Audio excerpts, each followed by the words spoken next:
Welcome to all online and in the audience once again today. And my name is Maja Lazić. I'm the deputy of the World Bank Humanitarian Joint Data Center on Forced Displacement. And I will be moderating this session on internal displacement today. We have an hour at our disposal. Unfortunately, we're cutting a little bit, but we'll try and come around all the corners and also facilitate maybe one or two questions at the end. But we have a good conversation coming on the connection between data and research for policymaking and programming in the context of internal displacement. So let me say a few words about that before we introduce our panelists. Internal displacement has reached an all-time high in recent years. The global figure is almost at 70 million people compared to refugees. That is almost the double, the numbers. And most of them are in developing countries. Some of those countries are represented on our panel here today, namely the Central African Republic, Somalia, and Libya. You know, I have often heard from development partners and from governments saying that, you know, IDPs are of course included in national statistics and socioeconomic data. But in fact, most of them are not, or maybe they are, but they're not identified as IDPs in those surveys, which is also one of the consequences of displacement. Our experience at the Joint Data Center, having mapped data on forced displacement, is that we have some way to go to fill the data gaps on IDPs and to enable quantitative research in this area. The conference program is also illustrative of this. Out of 23 academic presentations, only 6 speak to internal displacement. But that is actually an improvement in comparison to our previous 2 conferences. So there's quite a lot more to do. Let me now turn to my guests. And then before we start the discussions, I'm just going to give a few sort of practicalities for you to anticipate. First, I have the honor and pleasure to introduce Madame la Ministre Virginie Baïkoua from Central African Republic. She's a member of the parliament in the country, and she's a 2-time minister in the government as Minister of Humanitarian Action and Solidarity and Minister of Social Affairs and National Reconciliation. And she has engaged extensively in the context of forced displacement in her country. Welcome. Next, we have online Madame Zahra Abdi Mohamed from Somalia. She is the Director General for Poverty Reduction and Durable Solutions. Madame Mohamed has over 7 years of experience managing operations in emergency and protracted conflict situations. She has led teams, set strategic directions, and worked extensively with vulnerable populations, including internally displaced. Then I would like to turn to Dr. Thuraya Werfalli. She's an advisor in the Prime Minister's office in the government of Libya, holding a focus on Libya's priorities, achieving the Sustainable Development Goals. She works in durable solutions to forced displacement, migration issues, and many other very important themes in the context of Libya. And last but not least, we have Monsieur Robert Piper, who is the Special Advisor to the UN Secretary General on Solutions to Internal Displacement. He embodies more than 30 years of experience in international development, humanitarian response, and peace building in the United Nations. A very warm welcome to all of you. Now, the one practicality that I would like to tell you is that Madame Thuraya is going to be supported by an interpreter for the Arabic language, and so she will be speaking through Monsieur Kone. I think that's for the practicalities, and then we'll take it from there. Very good. Okay.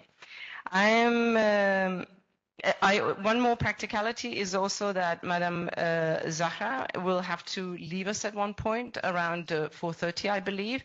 So I will take this opportunity to thank her in advance for her contribution to the discussion, but also thereby allowing her to phase out elegantly without any interruptions.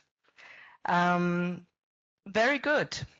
Let's start with the first question, which is for you, Robert. We'd like a bird's eye view from your perspective. So you have been in your position for more than 2 years, progressing an agenda on solutions to internal displacement. The UN Secretary General's Action Agenda prioritizes data ownership by states and the design of data and evidence-based policies.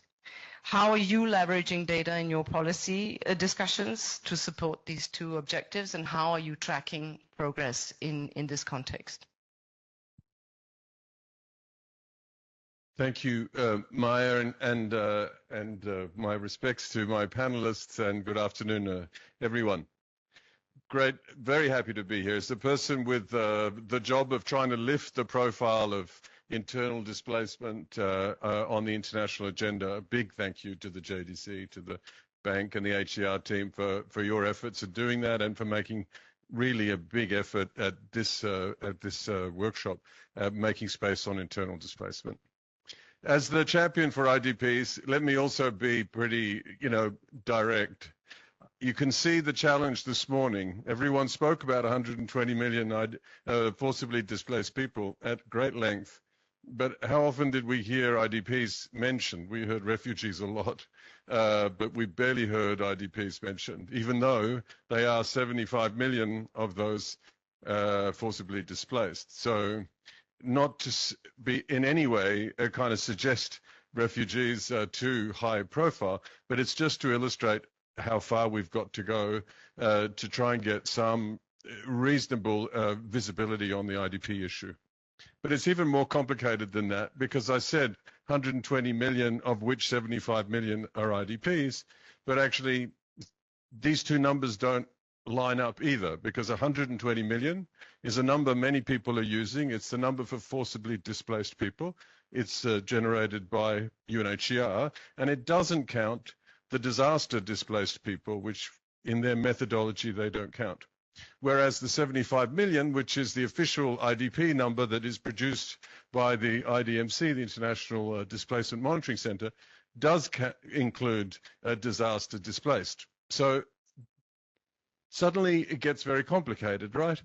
Everyone knows 120 million, and people know 75 million, and wouldn't it be easier to say, yeah, of the 120, 75 million are IDPs? But no, you have to explain that actually the 75 million include 8 million. Pretty soon you've lost people's attention. Busy politicians, policymakers don't have time. And it illustrates how hard it is for people like us to try and get the narrative clear and crisp about internal displacement when we have different numbers telling different stories, and none of them quite add up. So this is why these types of conversations are so important. And let me also add, and we're going to get to talking about the gaps, but this morning we heard a number of important statements which are intuitively right, but unfortunately we don't actually have the evidence to back them. So the suggestion, for example, that today's IDP becomes tomorrow's refugee intuitively makes sense, and we've seen it in Sudan with people gathering near the border and kind of waiting to see how things go. But there isn't really any data globally to back that. In fact, there's a lot of anecdotal evidence that IDPs are just way too poor, don't have the connections in over the border to be able to do to be able to cross the border and find a sanctuary. And even this very important number of how long are people displaced for, this principle of protracted displacement, we really have no idea. 20 years is based on refugee displacement, where we do have some pretty good data thanks to UNHCR and government systems. But on IDPs, we don't track individual households. So this year it's 76 million IDPs. Last year it was 69 million IDPs. We cannot tell you which of the 75 million this year were on the rolls when we did the 69. We have no idea, only intelligent guesses. So just to say, this morning, just in our first hour and a half, the challenges of data, of alignment, of narrative, of the data gaps were all there on kind of full display. So this is why this is so important. Now, I know I've chewed up my time, but let me very briefly explain a little. What am I up to? I am part of an effort to really reconfigure the way in which we approach internal displacement, the way in which we move displaced people towards solutions. We have had a lot of reflection on this. We've realized collectively, many of you in this room are part of that discussion, a recognition that displacement is a protracted, long-term problem for most displaced people, that it's driven by structural issues, and that it will only be resolved with time and addressing those structural issues, which begs a number of key questions. Who can fix this? Only governments can deal with this problem, ultimately, can only resolve it. Many of us come and help in the short run. We can save lives, we can deliver food, but we cannot resolve displacement. Displacement requires government decisions about compensation, about housing standards, about security, about civic participation and electoral reforms. None of us, except a government, can make those policy calls. So the big shift in our kind of approach is firstly to really recognize the essential leadership required by governments, but secondly, to make sure that we, the international system, is bringing the right support to those governments in actually addressing the problem, because we've got to bring the right toolbox with the banks, with the development partners, with the NGO sector, with the UN family. So to do that, we've been testing this approach. How do you do it? In fact, with 3 of the countries on this panel, but also another 12. So we've been working in 15 pilot countries to work out with governments, what does this all mean? What does it mean to have government leadership? What does it mean to have a strategy that's integrated into your development plan of the country? How do you get the right data to speak to the Ministry of Finance and engage the World Bank and the African Development Bank in this kind of work? And we've been on a learning process, very exciting. Governments have truly stepped up to the task. And meanwhile, in the background, the UN itself has reorganized itself on data, on financing, in many different ways to support these governments in a better way. How do we measure this progress? Very briefly, at the end of the day, solutions are about security. They're about restoring losses and damages that families have experienced. They're about addressing vulnerabilities that have been created by their displacement. They're about compensation and justice. Some of these things are easily measured, whether someone's got access to a school or not.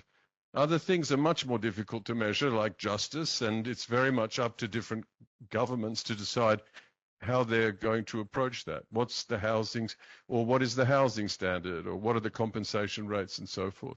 So part of the, in a way, it's a simple proposition to say we know what the end of displacement looks like, but how you measure that, there are different pieces to the task, some of which are more concrete and more kind of universally accepted, and others need to be defined in each country context. So we're working with these governments to try and help improve that. We're working with many of you to try and establish a sort of coherent approach to this. But it is a pathway, and I'll finish with that. This is something that we really appreciated over the last few years when we think about solutions and internal displacement, is that to get someone can be displaced in the space of 24 hours, lose their house, lose their assets, lose their community, lose even their identity, their job. But that process of restoring that life can take literally decades in the case of Colombia, certainly years. And so we need to have monitoring systems that will walk that whole pathway. We need to understand there are different milestones in that pathway which mean different things to different people. But at the end of the day, IDPs will decide ultimately whether they have, whether their displacement is resolved or not, whether they feel the state has restored the social contract, if I can put it in those terms. And I'm sure we'll come back to that, Maja, but there's not enough time for me to go further. I'll stop there. Thank you. Thank you very much, Robert. And very clear. There are some unknowns that we need to establish some facts on. There's certainly government leadership at the forefront, and the progress is in applying a socioeconomic dimension and rehabilitation of rights to truly end internal displacement. Thank you for that. You provided a perfect segue to government perspectives, and I will turn to Madame la Ministre. Your country has been at the forefront of design of evidence-based policy actions. Some 10% of the total population in the Central African Republic are forcibly displaced, or a big part of them are internally displaced, let me be clear. Please share some examples on data and evidence, maybe one or two examples, how they have been used to include internally displaced into development plans and poverty reduction initiatives.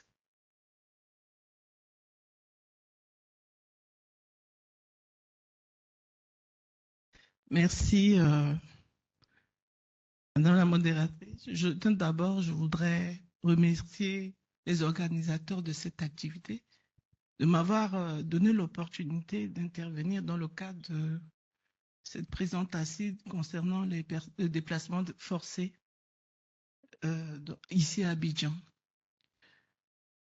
Je salue aussi l'initiative de cette troisième conférence portée par le Centre Congé de données, la Banque mondiale et le HCR. J'aimerais également vous remercier, Madame la modératrice, pour votre introduction. Je suis particulièrement touchée par cette thématique parce que, comme vous l'avez dit, je suis députée de la nation d'une circonscription de 280 000 habitants. Mais auparavant, j'ai été ministre de l'Action humanitaire, de la réconciliation nationale, de la solidarité. J'ai été aussi ministre en charge du genre et ministre en charge de la famille. Donc, pendant presque 8 ans dans mon pays. Et quand j'ai été nommée, en 2016, nous avons plus d'1 million de personnes déplacées. D'une manière, sur les 5 millions d'habitants, 1 500 000 déplacés internes et déplacés et réfugiés dans les pays voisins. Et imaginez-vous, le plus grand centre, le site de déplacés, c'est à l'aéroport Bangui-Poko, où il vivait 28 000 personnes sur ce site.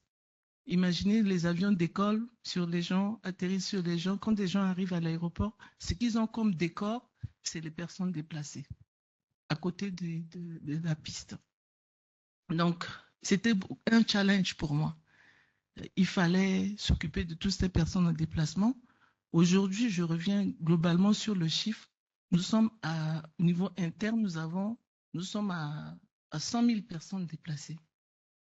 Et puis au niveau donc, des pays voisins, au niveau des réfugiés, nous avons un chiffre qui avoisine 700, mais bon, c'est parce qu'il y a des mouvements de va-et-vient.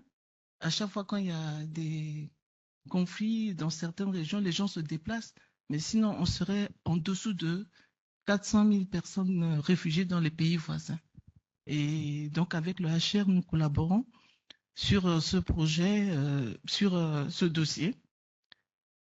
Alors, concernant votre question, le gouvernement centrafricain, dans son plan de consolidation de la paix, appelé RCPCA, donc dans le pilier 1, avait prescrit de faciliter la réconciliation nationale et la cohésion sociale et de créer des conditions pour le retour, rechercher les solutions durables pour les réfugiés et les personnes déplacées internes comme une priorité stratégique nationale.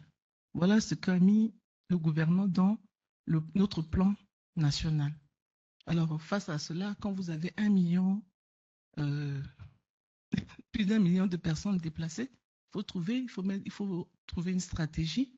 Mais d'abord, pour que le retour puisse se faire, il faut qu'il y ait la sécurité. Sans la sécurité, on ne peut pas faire de retour. Donc, en plus de ce volet déjà intégré dans notre plan national, il fallait qu'il y ait des conditions de retour et cela a été fait au fur et à mesure. Donc, quand le retour a eu lieu, quand il y a eu le retour de la paix, et donc il fallait procéder au retour interne. Donc, avec l'appui de la Banque mondiale, nous avons pu mettre en place un projet qui s'appelle Projet d'appui aux communautés affectées par le déplacement. Donc, appuyé par la Banque mondiale avec l'accompagnement technique de l'UNOPS. Le deuxième projet, c'est le projet PARET, donc projet d'appui au retour et à la réintégration des personnes déplacées internes et réfugiées, appuyé par le HR. Donc, nous avons 2 grands projets et avec ces 2 projets, nous avons pu pour mettre en place un mécanisme en fait de retour.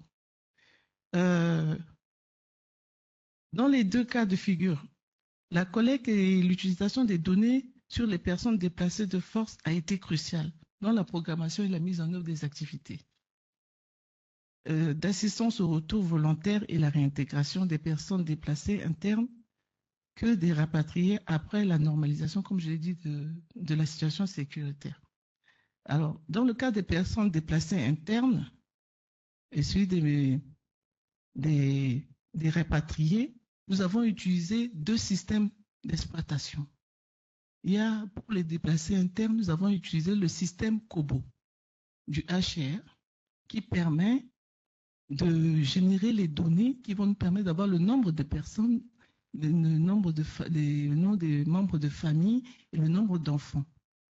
Et le système Progress, donc, qui est utilisé par le HR, mais au niveau des réfugiés, donc, nous permet de générer le manifeste qui nous permet de faire le retour des personnes déplacées dans le pays. Mais si vous voyez les deux documents deux logiciels que nous avons, ce n'est pas suffisant parce qu'il n'y a pas des détails, des données sur la vulnérabilité. Il n'y a pas les données socio-économiques ni anthropologiques. Vous prenez un déplacé centrafricain qui est au Cameroun, il n'a pas le même problème que le déplacé centrafricain du Congo. Donc, déjà là, on est dans l'anthropologie. Et donc, il fallait trouver une solution. Et puis après, on sortait d'une grosse crise. 10 ans de conflit à répétition. Donc, l'État était néant. Nous n'avons que les partenaires au développement, les acteurs humanitaires qui étaient là, qui appuyaient l'État. Et qu'est-ce qu'il faut faire face à une situation comme ça? Donc, il faut d'abord que l'État puisse retrouver son autorité avant d'agir sur le terrain. Et donc, avec ce manquement constaté, parce que pour apporter une bonne réponse, une réponse holistique au problème de déplacement forcé, il faut avoir toutes les données pour apporter des réponses appropriées.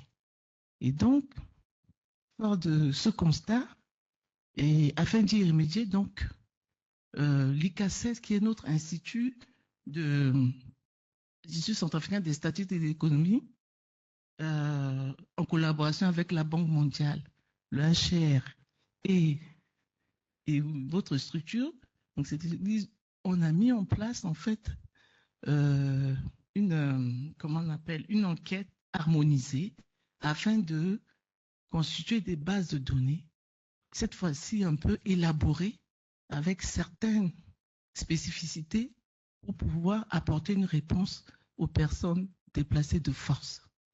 Et j'en profite pour vraiment vous remercier parce que c'est un travail qui a été très bien fait, qui continue. Hier, je me rappelle, on a eu une petite discussion en marche. Vous m'avez dit, mais Madame la ministre, mais c'est dommage parce qu'on a mis trop de temps. Je vous ai dit non. On n'a pas mis trop de temps. On a pris le temps qu'il fallait aller avancer sur ce dossier. Parce qu'un État où il n'y a pas... Pour aller vers les personnes déplacées, il faut qu'il y ait la sécurité. Et pour que l'État puisse prendre ses responsabilités, il faut qu'il soit quand même bien garni, qu'il ait des hommes, qu'il ait les moyens nécessaires de faire sa politique.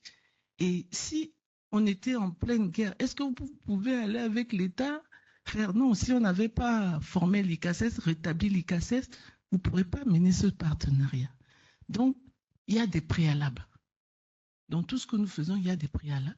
Et une fois que les préalables sont posés, la suite, c'est une logique. La suite va couler comme l'eau de source. Donc, voilà ce que je peux vous dire par rapport à ce premier point que vous m'avez donné, pour les questions que vous m'avez posées. En tout cas, il a fallu que l'État retrouve ses facultés.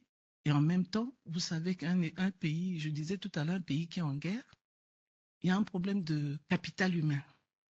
Donc, la Centrafrique a été victime d'un problème de capital humain, mais il a fallu batailler, former. On n'est pas encore sorti de l'auberge, mais petit à petit, on avance. Merci. Merci, Madame.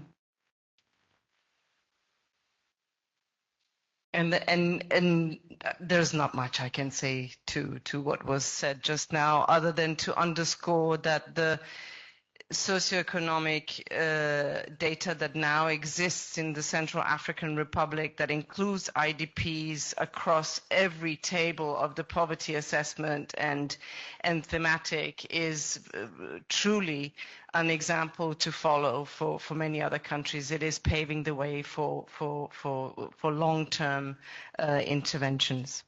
Thank you very much. I will move now to try not to lose all my equipment, but I will move to Madame Mohamed in Somalia, where internal displacement has been a fact for decades in a very volatile context. Regardless, the government of Somalia has been determined to stay on their path to solutions to this situation. I also just want to briefly mention that Somalia is an active member of the expert group on refugee, IDP and statelessness statistics that in the recent years have come out with an international statistical recommendation for states to collect data on IDPs. Madam Mohamed, can I turn to you for an example in Somalia on using data and research to address the situation of IDPs and solutions to displacement? Thank you very much. Good evening, everyone. I hope that you can be able to hear me clearly.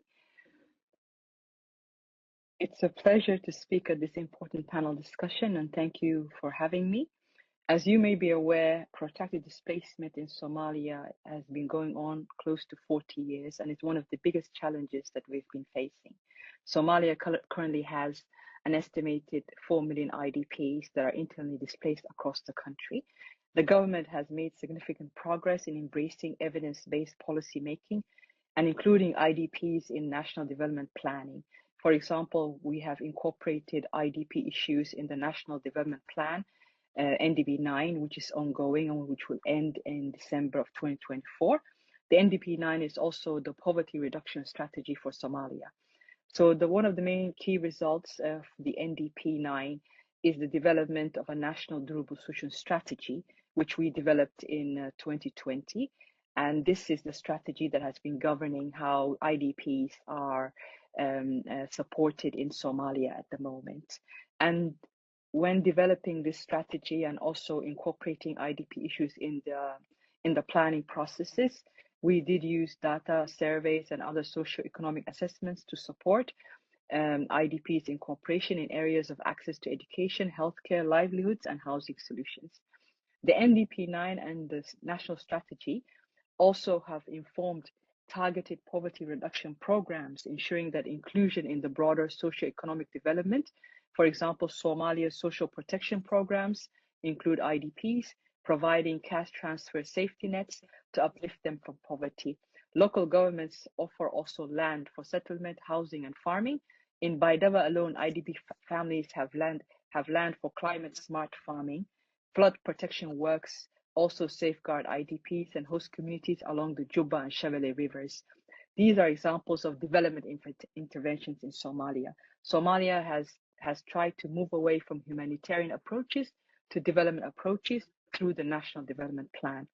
Somalia just recently launched this month a costed National Solutions Pathways Action Plan, which is in line with the Secretary General's Action Agenda for Internal Displacement. The plan aims to provide long-term solutions for 1 million IDPs through 6 main pathways: government leadership, access to basic services, livelihoods and employment, legal documentation, access to housing, land, property, and justice, addressing climate change, resilience building, and generating reliable data for solutions.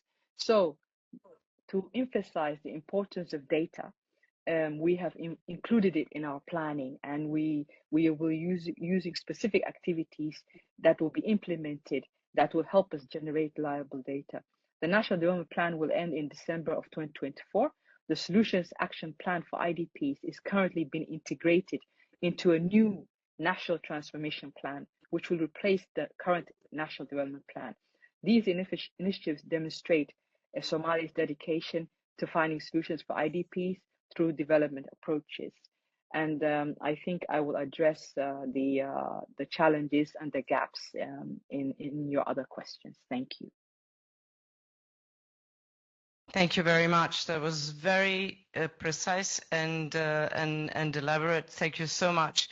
It's true leadership of a government that has gone through so much, and I think you also, next to Central African Republic, pose an important example for what it means to take leadership of a situation like this, and to have such a correlation with what the action agenda has been able to, or is wanting to achieve globally. Thank you so much for that. I appreciate that you talk about data being put into the development plan, and that there's a line of sight to what is necessary to fill in here. But we'll come back to more around that question. Dr. Werfalli, Libya is a country where the number of IDPs has been dramatically reduced. Perhaps you can give us one example of how data and research has served you in Libya to come up with such results. Thank you. السلام عليكم. شكرا لاستضافة الحكومة الليبية ضمن أحداث المؤتمر، وأسفة جدا لأن يعني نعتذر للحديث باللغة العربية، ولكن حابة نوضح أكثر يعني العمل الحكومي في هذا المجال. Bonsoir. Alors, merci pour cette conférence. Elle présente ses excuses pour intervenir en arabe. Donc, elle a voulu cela pour qu'elle puisse donner beaucoup plus de détails sur la question. كوني عضو من غير أنني مستشار في الحكومة، أيضا أنا عضو في الفريق الحكومي المعني بوضع خطة لحلول دائمة للنازحين. فعند الحكومة أصبح في نوع من الحرص القوي على حل المشكلة هذه. Elle est conseillère au gouvernement sur cette question. Et le gouvernement libyen est vraiment tient beaucoup à régler cette situation des réfugiés et des déplacés internes en Libye.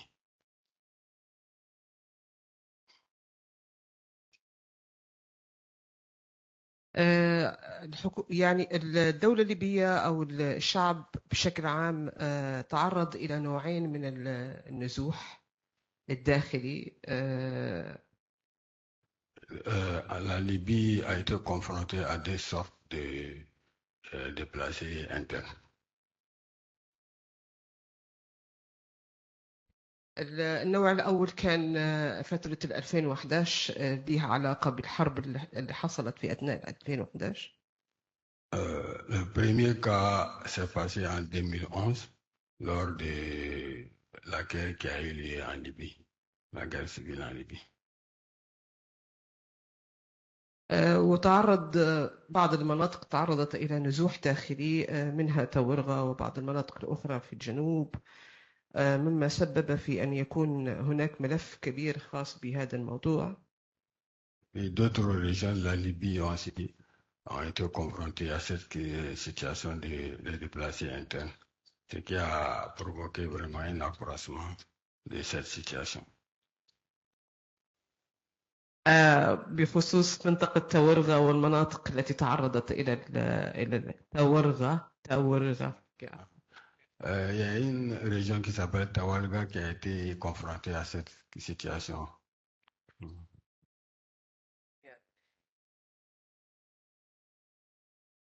سبب تعرضي للمنطقة لأن أصبح هناك إشكال كبير للحكومات في حل المشكل الخاصة بهذه المنطقة. Cette situation a été provoquée parce que le gouvernement a eu beaucoup de problèmes dans cette région-là. في تعاقب الحكومات أصبح هذا ملف حساس جدا وكل حكومة تأتي بحل يحاول أن يصل إلى حل دائم إلى أن الحل لم يتم بالشكل النهائي إلا بقدوم حكومة الوفاق وحكومة الوحدة الوطنية. Donc le gouvernement a beaucoup de problèmes à résoudre. Tous les gouvernements qui venaient essayer de régler, mais ils ont eu beaucoup de difficultés. Donc cette question doit être traitée par le gouvernement de l'Union nationale et de l'entente. But two governments they try to solve the problem. Both of them they are succeed to do that. One of them is the national community, which is now the government is there working now. Okay. الحلول اللي تم العمل عليها اللي هي واحدة منهم اللي هي الاستراتيجية الوطنية للحماية الاجتماعية. تضمنت الاستراتيجية العديد من البرامج والمشاريع التي اعتمدت على العديد من المساحات والدراسات الكمية. الحلول التي تم العمل عليها La question, la solution auquel ils ont été parvenus. One of them is the national government for the protecting people, so and the other one الاستراتيجية الوطنية للحماية الاجتماعية.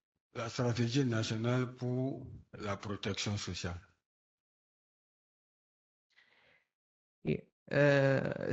تم استخدام العديد من المساحات الكمية واستخدام المعايير الكمية في ذلك.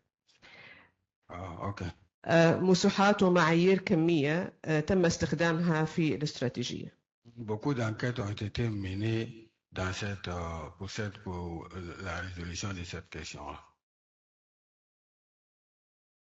حاليا نعمل على وضع نظام معلوماتي جغرافي متكامل لتحديد المناطق الأكثر تضررا من النزوح. Présentement, ils sont en train de travailler pour pouvoir répertorier les régions qui ont été affectées par cette question.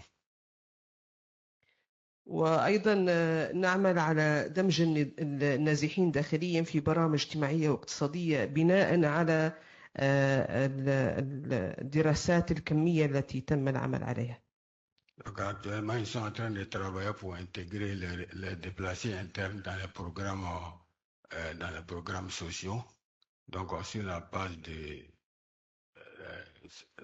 la quantité de réfugiés qu'ils ont pu répertorier. Based on the methodologies we used in the qualitative methodology we used in the surveys. Based on that. Okay.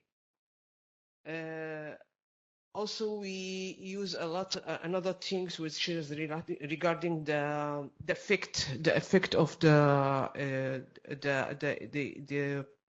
the programs using the economic and it takes which is based on previous programs that managed by the other governments. This is one of the kinds we used in the strategy. Okay. Thank you very much. I realize this is a bit difficult, but let's try and work with it. Thank you very much, Madam Thuraya, for your patience and for. We managed to get some good perspectives and a variety of approaches in the three countries, which I think is really important. And I'd like to turn to collaboration and partnerships from your experiences. And with this, actually, I'm going to go to Madame Mohamed. If you are still with us, it'd be nice if you could start with this question, because I know you need to leave, and I will very quickly put it to you. So what to effective and successful collaboration between governments, humanitarian and development actors, and academia to enhance accessibility to quality data on IDPs do you see? And what do you think are potential solutions to remedy these challenges? Joint Data Center has been put forward as an example in other conversations, but what else would you point to as a way forward? Thank you very much. I think the main challenges that we face are related to data fragmentation. We have various humanitarian actors who collect data on IDPs, but there's a lack of standardized methods and platforms for sharing information, and this has led to incomplete or inconsistent data sets. The IDP data figure that we use is generated by our UN partners. So there is no data that is owned by the government. So that's a challenge. There's also capacity constraints. We face challenges in maintaining the necessary infrastructure, the technical expertise, and financial resources to gather, analyze comprehensive data on IDPs, especially in areas where we have constant, protracted, recurrent disasters and conflict. We have the Somali National Bureau of Statistics, which has made a considerable effort in providing data for planning. However, like I mentioned, data that is owned on IDPs by the government is lacking. We have been part of, as you mentioned, the IGRIS platform, and have supported in developing the recommendations, and which we are also moving forward to implement. And that's also probably an area where the Joint Data Center can support in. International organizations also operate very independently, and so there is a lack of mechanism for data transfer to national entities. Of course, IDPs are very mobile and they keep moving as a result of their displacements. So lack of formal registration and mobility has enabled us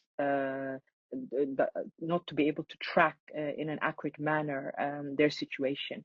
So in an effort to address the issues of data, in 2023, the Ministry of Planning, in coordination with the SMBS, the UN, and the Joint IDP Profiling Service, we brought together all the stakeholders that work on data to discuss a common approach for generating IDP statistics in Somalia, to enhance coordination and harmonization of data, and to monitor the implementation of policies, plans, and strategies. So there are a number of recommendations that came out of that, and it's something that we want to look into implementing it this year.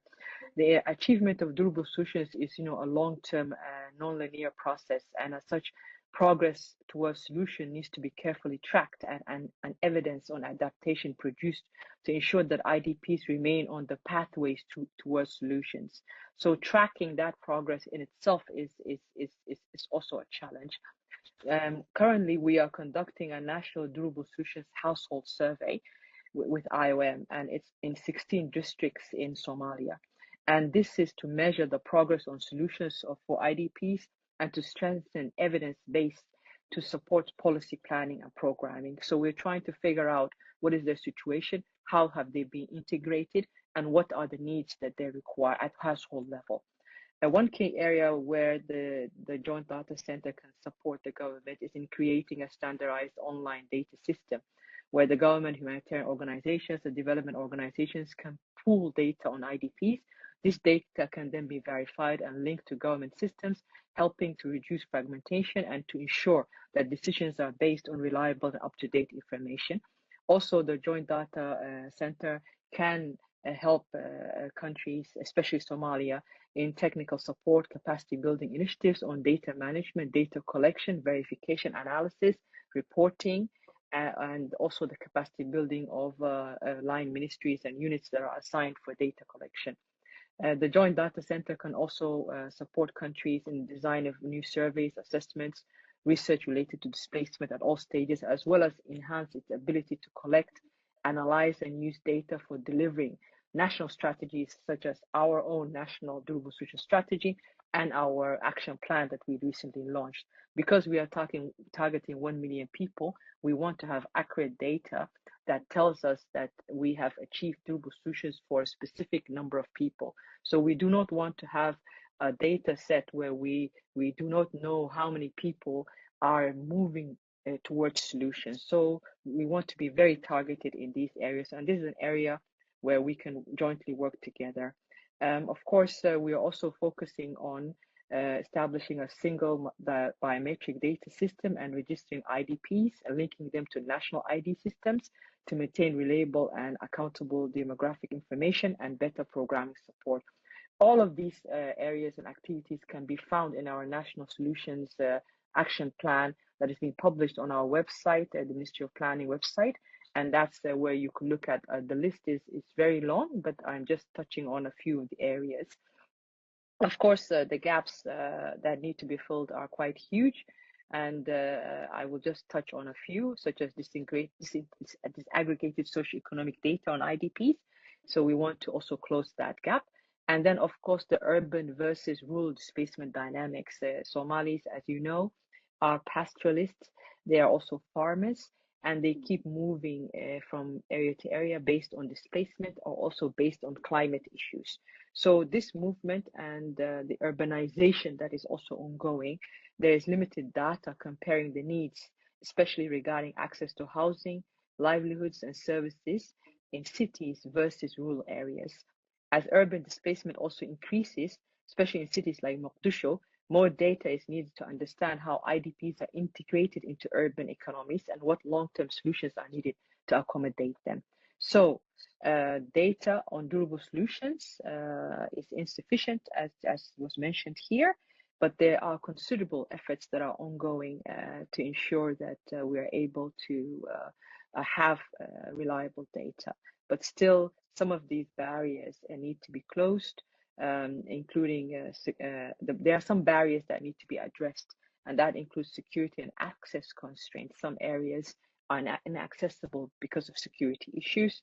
And of course, fragmentation of data collection efforts, capacity and resource limitations, and underreporting, and also mobility. So these are the barriers that we need to address.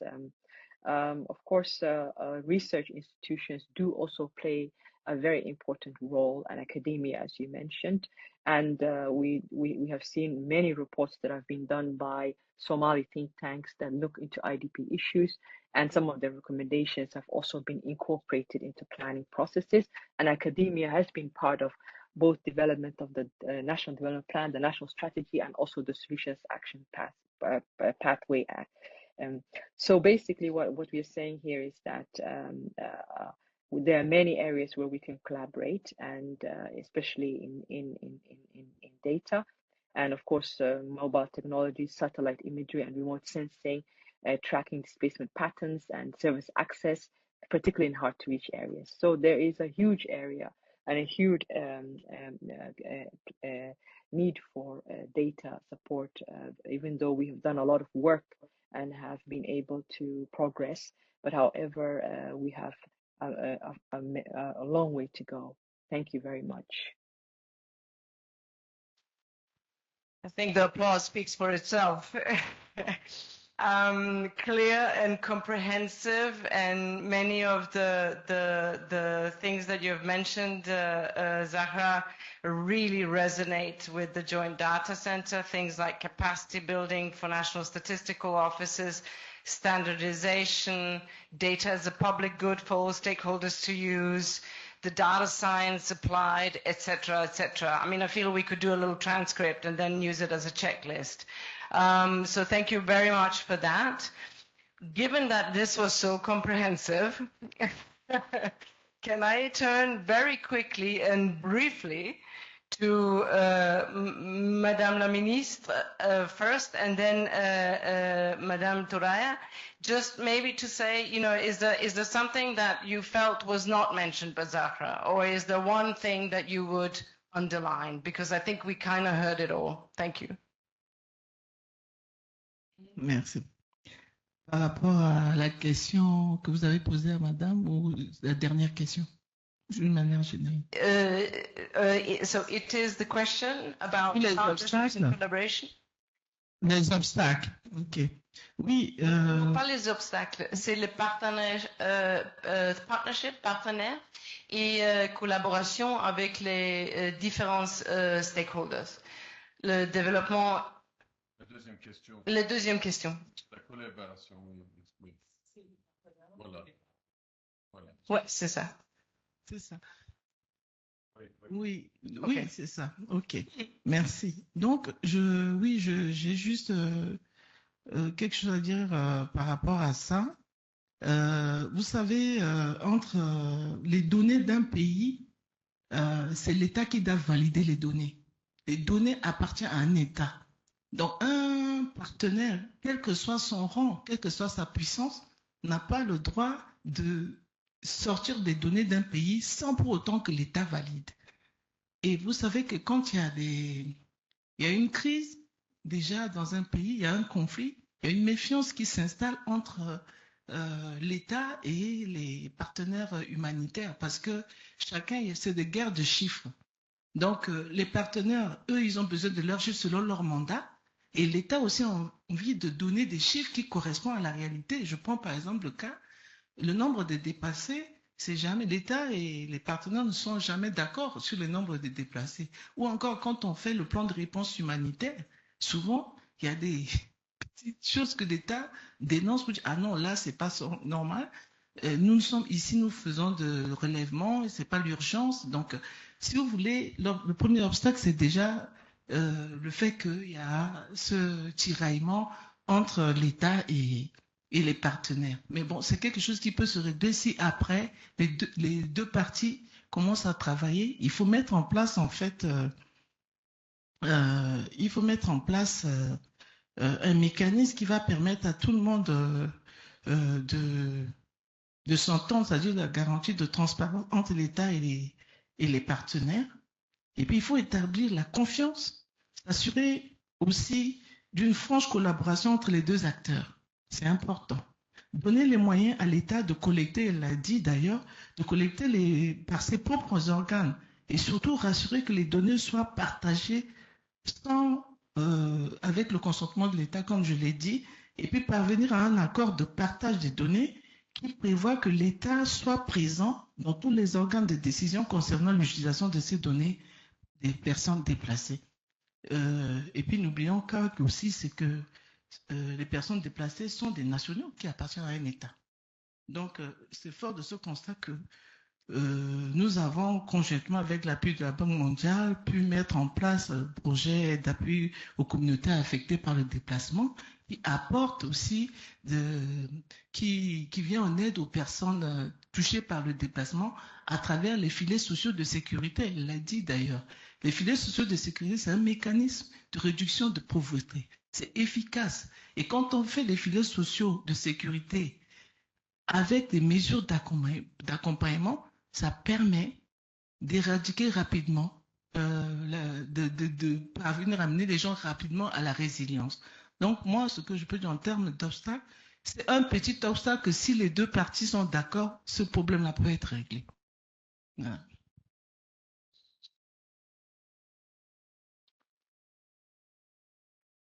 Thank you very much. And I will turn very quickly to Madam Thuraya, maybe a quick comment from you, and then we can go to Robert to sort of round up on this question from a global perspective.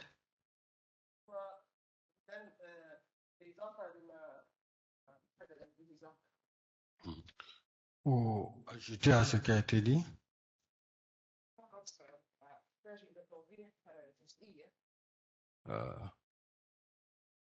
c'est un éclairage partiel, oui.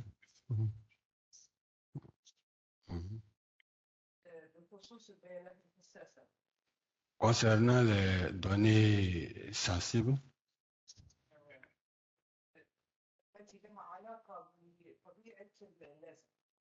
ce qui a un lien avec la nature du déplacement et des déplacés.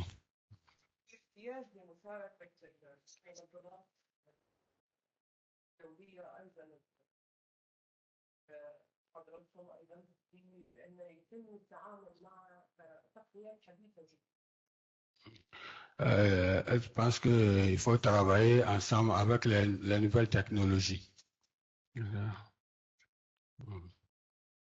Avec le gouvernement, oui.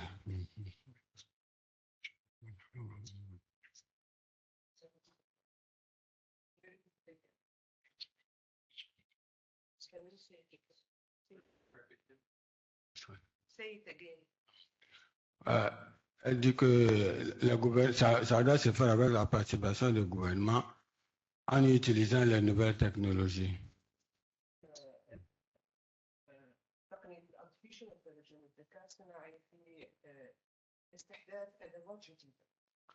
Pour utiliser des nouveaux matériels pour pouvoir collecter toutes ces données-là.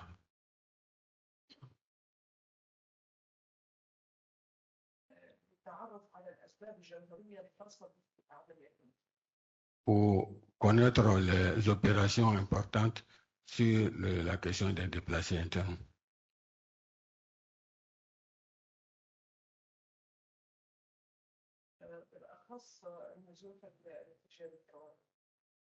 Notamment les déplacés issus comment on appelle, des catastrophes, plutôt les catastrophes naturelles.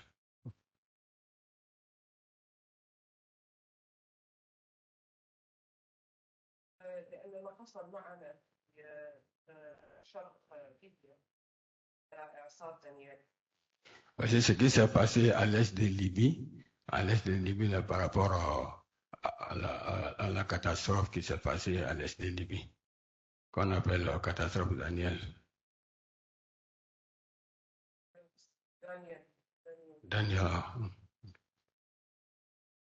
Catastrophe Daniel, oui.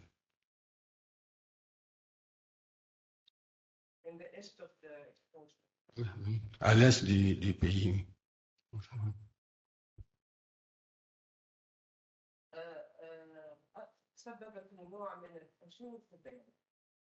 Donc cela a provoqué une certaine négligence dans les données.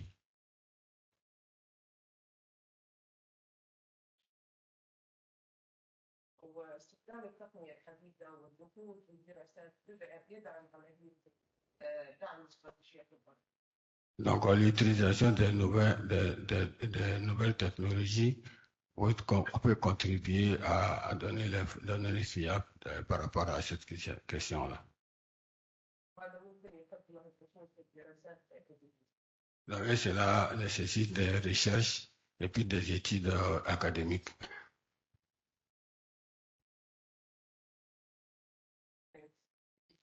Merci beaucoup.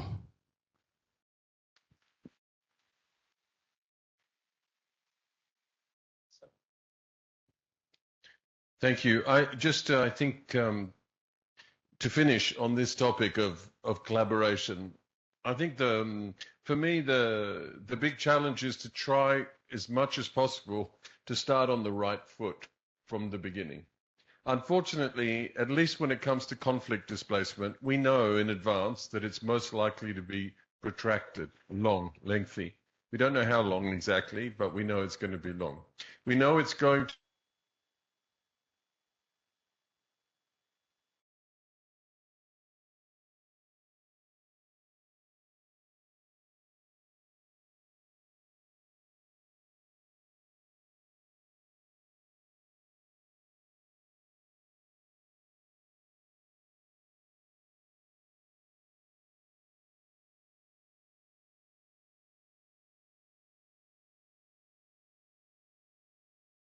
the last question that I had planned to give, not so much because we're out of time, but simply because I think we did cover the data gaps and the evidence gaps in the conversation. Particularly, I think Zahra was very good at sort of teasing that out in the first three questions. So actually, Robert, I'm going to put you on the spot just from a global perspective. If you were sort of to say the last word on you know, what data gaps we need to fill urgently, where do you feel that we have the biggest urgency? That would be really a good way to sort of wrap it up, and then I will close the panel. I have two. Yeah, you can have two. Thank you, Maja. I think one is this idea of being able to track IDPs over time. We just don't have that data. We don't follow households on an individual basis. And it is so fundamental to understand how they are, you know, how they are traveling, and when does that vulnerability, does it go up, does it go down? When does a household start to divide in terms of its how it sees its future? 17-year-olds that were born in Bogota probably don't want to return home. Their parents do. So number one is really this ability to track IDP households over time and understand that fundamental dynamic. We can't do that now, and it's a huge gap. The second is the quality of our the data to understand the impact of displacement. We have some great examples from Colombia, understanding the intergenerational impact on asset loss and accumulation of displacement. We have great data from Central African Republic on food insecurity and poverty and the access to impact of displacement. But we need a lot more of this data everywhere so that we can build these long-term policies with government so they can integrate IDPs into their policies. We don't want to build lots of big, separate, comprehensive IDP programs. We want to get IDPs into the health program, into the education program, into the agriculture program. But those policies will not work unless the policymakers have got the insight of understanding what makes this IDP different from everyone else. Yes, they have many similarities. They're poor. They're living in a rural or an urban area, but there's much more to understand the psychosocial, the long-term impact, the effect on the community, the transition from rural to urban, suddenly, the loss of identity. This greatly complicates, if you will, the process for a displaced person to find their way back to some level of normality. So I think the second gap absolutely is to make that pivot, as we are doing in our strategy of moving towards government leadership and development financing. Our data also has to pivot to that qualitative, that good quality analysis in the different sectors of how displacement is affecting households, and therefore how to make the right kind of choices in terms of long-term policies. Thank you, Maja. Thank you so much, Robert. And I think this was the perfect way of ending, simply because I also think this is music to the ears of the researchers, that there will be that pivot and that we will provide some of that missing data. From the Joint Data Center, we're doubling down on the production and the use of IDP socioeconomic data to support these efforts. We obviously support the recommendations on statistical recommendations for IDP statistics and ownership of the government of such data. And we hope that our contribution can find sustainability in the countries, with the countries leading on this, and that we can radically change the data and evidence landscape on forced displacement and particularly on internal displacement. This conference serves as a barometer in the future for how we're able to achieve. As I started the opening with, there's only 6 academic presentations. Let it be 15, 20 in the next. Thank you very much for your patience. Apologies for not taking any questions, but we will try and get back to you online.